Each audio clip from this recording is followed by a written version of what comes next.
We're removing the rear bumper cover from a 2008 Honda Civic. This would work for 2006 to 2011 Honda Civic.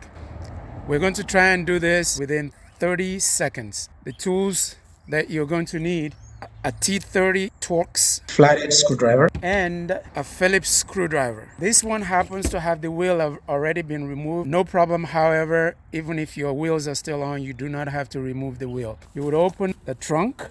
This will reveal the T30 and another one on this side. And then you will go below here on the bottom. There are two plastic tabs that normally would be here. This one has already been removed, and there is another one here on this side.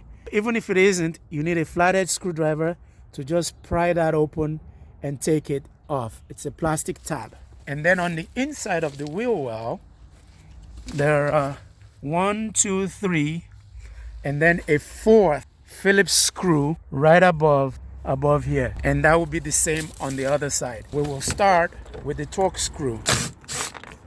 And then we come here and we change tools. We grab our Phillips screwdriver, first one, second one, third one. We'll come up here to the end of the bumper here. There we go. Now that those screws are out, we just gently pry this out here from this side, and then we'll go to the other side and do the same. And that last one comes out, and then we reach up here. There we go. And then we pry here too. All we do now is we just pull back, straight back on this, and on this side we'll push straight back, and the bumper is up. And there's our bumper cover.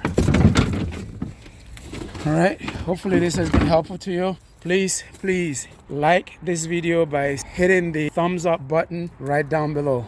Please like, share, and subscribe. Thank you very much. See you in the next video.